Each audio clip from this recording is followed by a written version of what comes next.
لیکن میری بیٹی اللہ کا حکم یہی ہے کہ میں جہاں جہاں جاؤں تیرا یہ بخار زدہ چہرہ، تیرا یہ تیری ابلتی ہوئی آنکھیں نظروں کے سامنے رہے، اور حسین ہمیشہ اس کرب و اضطراب کے ساتھ زندگی گزارے۔ اے بیٹی سغرا، صبر و استقامت کا دامن نہ چھوڑنا۔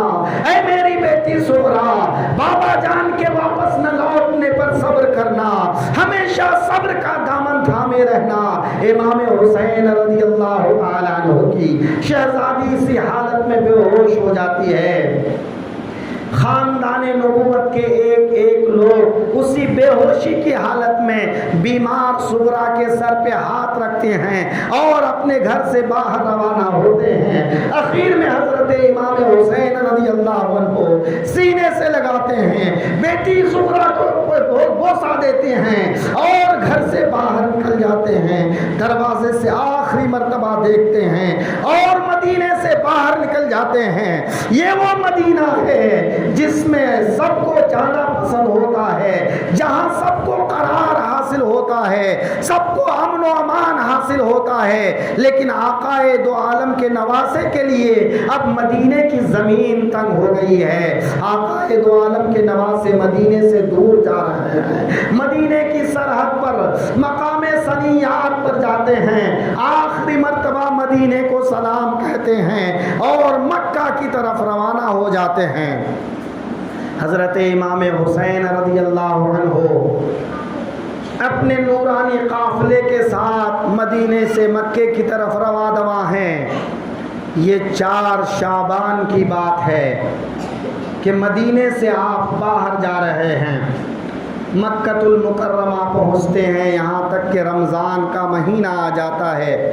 حضرت امام حسین کے آنے کی خبر سن کر صحابہ کرام، تابعین اعظام بڑے شوق کے ساتھ حضرت امام کی بارگاہ میں آتے ہیں، آپ سے ملاقات کا شرف حاصل کرتے ہیں، حضرت امام حسین کی بارگاہ میں دعائیں لیتے ہیں۔ امام حسین مکۃ المکرمہ میں مسجد حرام میں اپنی نمازیں ادا کرتے ہیں اور اپنے روزے پورے کرتے ہیں کہ حضرت امام حسین کے مکہ آنے کی خبر چاروں طرف پھیل جاتی ہے کہ کوفہ والوں کی طرف سے حضرت امام حسین کی بارگاہ میں خطوط آنے کا سلسلہ شروع ہوتا ہے۔ امام حسین رضی اللہ عنہ کی بارگاہ میں 150 سے یا کئی سو خطوط آتے ہیں، یہاں تک کہ خط آنے کا سلسلہ جاری رہتا ہے۔ اتنے میں حج کے دن قریب آ جاتے ہیں۔ حضرت امام حسین رضی اللہ تعالی عنہ مکہ سے جانے کے لیے روانہ ہونے لگتے ہیں تو حضرت عبداللہ ابن زبیر، حضرت عبداللہ ابن عباس، حضرت جابر ابن عبداللہ، حضرت ابو واقد لیثی، بہت سے اکابرین صحابہ آ کر عرض کرتے ہیں، اے حسین آپ کوفہ کی طرف روانہ نہ ہوں، کوفہ کی طرف سفر نہ کریں، آپ جانتے ہیں کہ یہ کوفہ والے وفاداری نہیں کرتے، ان کے خون میں بے وفائی ہے، لہذا آپ کوفہ کا سفر نہ کریں۔ امام حسین رضی اللہ عنہ کی بارگاہ میں کوفہ سے بار بار خط آتا ہے اور ہر خط میں قریب قریب یہی مضمون ہوتا ہے، اے حسین ہم امیر معاویہ کے زمانے سے آپ کو خطوط بھیجتے ہیں، اب جب کہ امیر معاویہ وصال کر گئے ہیں، یزید بدبخت تخت پر قابض ہو گیا ہے، اے حسین ہمارے سر پر کوئی امام نہیں ہے، ہم یزید کی طرف سے جو گورنر مقرر ہیں اس کے پیچھے نماز جمعہ نہیں ادا کرتے ہیں، عیدین نہیں ادا کرتے ہیں، ہم یزید کی بیعت نہیں کرتے ہیں، اے حسین آپ آئیں اور اپنا ہاتھ بڑھائیں، ہم آپ کے ہاتھ پر بیعت کریں گے اور آپ پر اپنی جانیں نچھاور کر دیں گے۔ حضرت امام حسین کی بارگاہ میں اس طرح کے خطوط بے شمار آتے ہیں، ایک طرف کوفہ کی طرف سے خطوط کا آنا، دوسری طرف حضرت حسین کی شہادت کا چرچا اور ان کی شہادت کی جگہ کا معلوم ہونا، اور دوسری طرف یہ بڑے بڑے اکابرین صحابہ کرام کا روکنا، ان حالات میں حضرت امام حسین گھر جاتے ہیں کہ بڑے بڑے صحابہ کوفہ کی طرف جانے سے منع کرتے ہیں، لیکن کوفہ والوں کی طرف سے خط آتا ہے، اے حسین اگر بروز محشر خداوند قدوس پوچھے گا کہ یزید کی بیعت تم نے کیوں کیا تھا، ایک ظالم کی بیعت کیوں کیا تھا، اے حسین ہم کہہ دیں گے کہ ہم مظلوم تھے، ہم پریشان تھے، جو امامت کے لائق تھے ہم نے ان کو بلایا تھا، وہ آنے کے تیار نہیں تھے، جب امام حسین نہیں آئے تو ہم یزید کے ظلم کے آگے جھکنے پہ مجبور ہو گئے۔ امام حسین رضی اللہ عنہ کی بارگاہ میں یہ مجبوری تھی کہ اگر کوئی قوم کسی ظالم کی پیروی نہ کرنا چاہے اور امامت کا اہل موجود رہے اور لوگ اس کے ہاتھ پر بیعت کرنا چاہیں تو پھر ان کے انکار کی کوئی وجہ نہیں بچتی ہے۔ ایسی حالت میں اگر وہ انکار کر دیتے ہیں تو جان بوجھ کر لوگوں کو ظالم کے سامنے چھوڑ دینا ہوتا ہے، ظالم کے آگے نوالے کے طور پر پھینکنا ہوتا ہے، اور یہ حضرت حسین کو کبھی گوارا نہیں ہو سکتا تھا۔ حضرت امام حسین نے بیچ کا راستہ نکالا اور حضرت امام مسلم کو کوفہ کے لیے روانہ کیا۔ حضرت امام مسلم کے ساتھ ان کے دو بیٹے بھی اس سفر میں ساتھ ہو لیے۔ حضرت امام مسلم رضی اللہ عنہ مکۃ المکرمہ سے روانہ ہو کر سفر کی صعوبتوں کو برداشت کرتے ہوئے کوفہ جا پہنچے اور مختار ابن عبید کے گھر میں قیام کیے۔ پہلے ہی دن 8,000 لوگوں نے بیعت کی، پھر 12,000 لوگوں نے بیعت کی، یہاں تک کہ 40,000 یا اس سے زیادہ لوگوں نے چند دنوں کے اندر حضرت مسلم کے ہاتھوں میں بیعت کر لیے۔ جب اس بات کا چرچا ہوا تو یزید کی طرف سے کوفہ کا گورنر نعمان بن بشیر رضی اللہ عنہ صحابی رسول تھے، وہ منبر پر کھڑے ہوئے اور کہنے لگے، اے کوفہ والو یہ بیعت یزید کی مرضی کے خلاف ہے، یزید اس سے ناراض ہوگا۔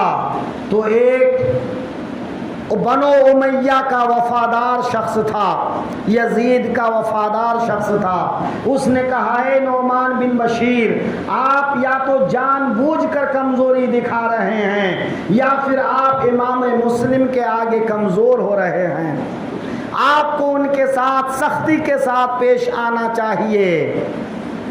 حضرت نعمان بن بشیر کہتے ہیں، اللہ اور اس کے رسول کی مرضی کے مطابق زندگی گزارتے ہوئے، اہل بیت کی عزت کرتے ہوئے میری گنتی کمزوروں میں ہو، یہ بہتر ہے اس بات سے کہ اہل بیت پر ظلم کرنے کے ساتھ میری گنتی طاقتوروں میں ہونے لگے۔ نعمان بن بشیر خاموش ہو جاتے ہیں۔ حضرت امام مسلم حضرت امام حسین کو خط لکھ دیتے ہیں کہ کوفہ کے حالات اچھے ہیں، آپ آ سکتے ہیں، یہاں کے لوگ وفاداری کا وعدہ کر رہے ہیں۔ حضرت امام حسین رضی اللہ عنہ حضرت مسلم کا خط پاتے ہی مکہ سے روانہ ہوتے ہیں۔ یہ ذی الحجہ کا پہلا عشرہ کوفہ کے لیے روانہ ہو جاتے ہیں۔ حضرت امام حسین منزل بمنزل کوفہ سے قریب ہوتے جاتے ہیں۔